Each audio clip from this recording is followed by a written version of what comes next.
She's always been known as the quiet warrior of women's tennis, calm, composed, or ice cold under pressure.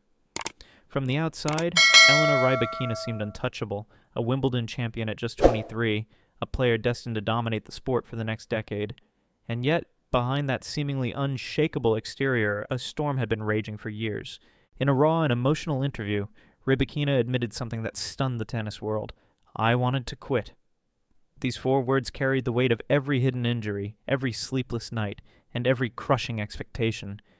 She wasn't talking about the decline of a veteran at the end of her career. She was still at the very peak of her game.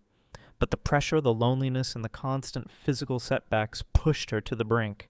The revelation shook fans because it dismantled the illusion that success equals happiness. Her Wimbledon title in 2022, which should have been a springboard into superstardom, instead became a chain of expectations she could barely carry. Pundits declared her the future of the WTA.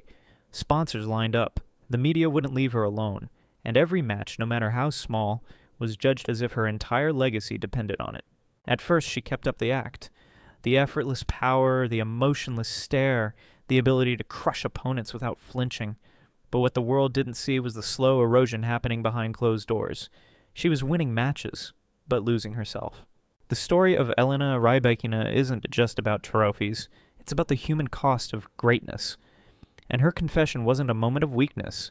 It was the beginning of her most courageous battle yet. From the outside, ELENA's career looked like a fairy tale. A Grand Slam champion, a top 5 ranking, the elegance of a veteran, and the power to blast any opponent off the court. But behind the curtain, her world was quietly collapsing. After Wimbledon 2022, expectations became suffocating. Every opponent now studied her game in microscopic detail. Every defeat, no matter how small, turned into a headline. Social media became merciless, fans questioning her fire, critics calling her too calm to be a true champion. What had once been her greatest strength, her stoic composure, was twisted into a supposed weakness, and then came the body's betrayal. Throughout 2023, the whispers of vulnerability grew louder. She battled recurring illnesses, nagging injuries, and fatigue so heavy it felt as if her body carried an invisible weight. In Rome, she fought through a fever just to finish her matches. In Montreal, her shoulders screamed with pain every time she served, and the scoreboard said she was present, her body said otherwise. Privately, ELENA admitted she would sometimes sit in a locker room staring at her racket, wondering if it was worth it anymore. "It's very hard to keep going when everything feels heavy, even when people think you're winning," she confessed. It wasn't just the physical pains, it was the silence of carrying it alone, because ELENA isn't the type of player with a massive entourage. No dozen agents, no circus of assistants. Her circle was small. Her coach, a few close friends, sometimes family. And when the matches were done, the hotel room was quiet. Too quiet. For someone naturally introverted, the silence was not rest, but suffocation. That was the breaking point. For the first time in her career, ELENA didn't just doubt her ability.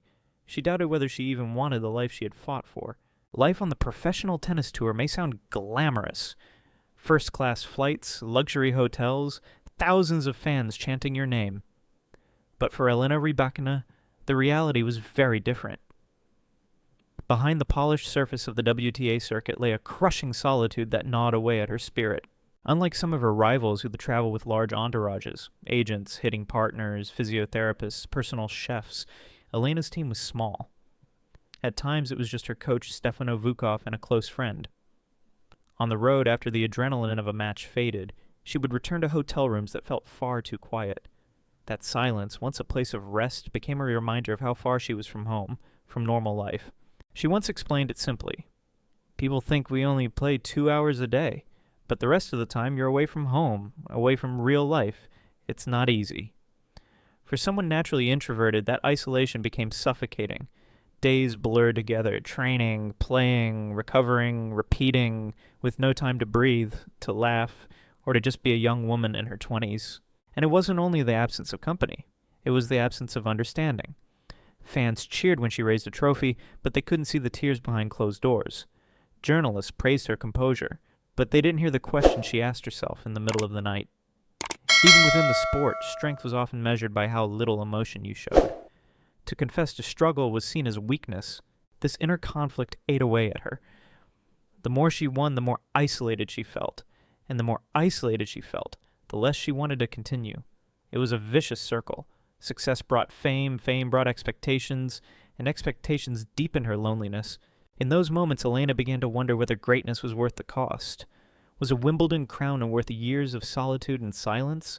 Was the roar of center court worth the echoing quiet of another hotel room? Winning Wimbledon should have been the crowning moment of ELENA RYBAKINA's young career, the kind of victory that cements a player's place in history. For a while, it felt like a fairy tale. The underdog from Kazakhstan had conquered the most prestigious stage in tennis, and the tennis world hailed her as the new queen of the grass. But behind that golden moment, a new shadow began to grow. With one swing of her racket in 2022, Elena's life changed forever.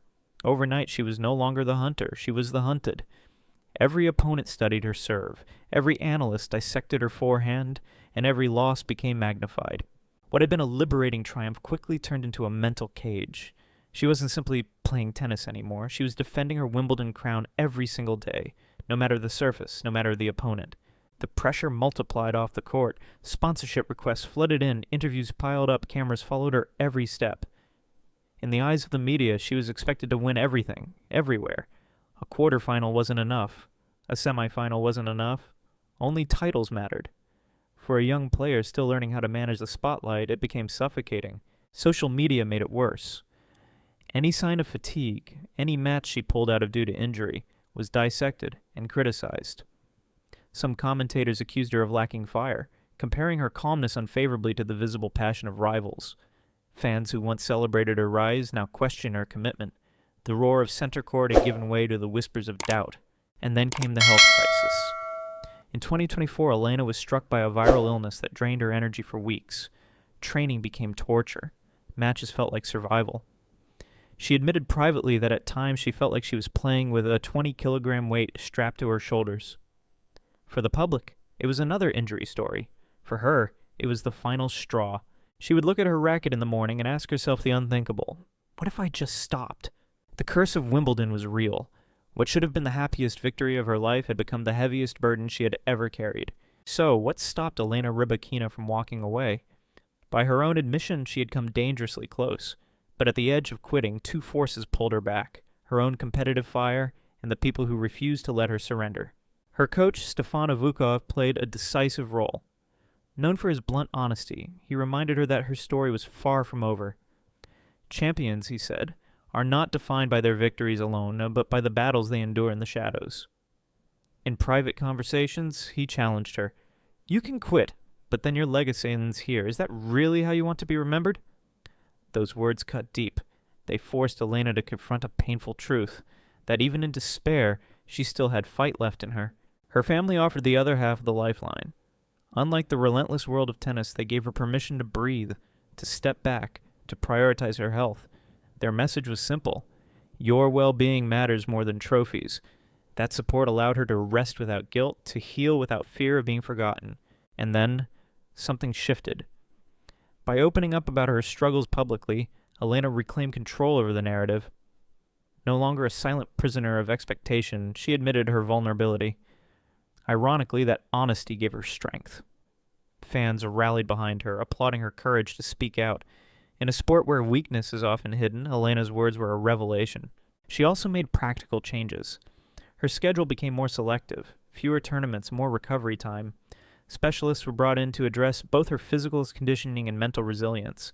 Slowly, the joy returned. Not just the thrill of winning, but the satisfaction of the process. The clean strike of a forehand, the rhythm of disciplined training, the rare moments of laughter on court. At Indian Wells, her game looked sharper. In Stuttgart, her body language radiated confidence again. She wasn't back to her absolute peak yet, but there was a light in her eyes. The Rybakina who had once stared at her racket in despair was now gripping it with purpose. She had rediscovered not only her strength, but her reason to keep fighting. ELENA RYBAKINA's honesty has done more than save her career. It has sparked a wider conversation in tennis, one the sport has been reluctant to face for far too long. For decades, champions were expected to be machines. Unbreakable, emotionless, able to withstand pressure without a crack. But the last few years have shattered that illusion. Naomi Osaka stepped away, citing mental health. Ashley Barty retired at the very peak of her career, choosing peace over trophies. And now, Rybakina's confession has reminded fans that even the strongest can be fragile. Her words, "I wanted to quit. are not a sign of weakness. They are a reflection of humanity. They reveal the invisible cost of greatness, the nights of doubt that trophies cannot erase, and in doing so, they may change the way we look at athletes altogether. Tennis organizations are beginning to respond. More psychologists on tour, more flexible scheduling, more recognition that mental well-being is as important as physical strength. If Elena's courage inspires even one young player to seek help instead of silently breaking, then her legacy will already be greater than any single title. But make no mistake, ELENA RYBAKINA is not finished. Her serve is still one of the most feared weapons on the WTA Tour. Her baseline power can dismantle even the best defenders. And now, with a renewed perspective, she may be more dangerous than ever, because she is no longer just playing for titles. She is playing for herself, for her love of the game, for the joy that once made her pick up a racket in the first place. The question for fans is no longer whether she can win again. She's already proven that. The real question is, can she sustain the balance between excellence and endurance, between fire and peace?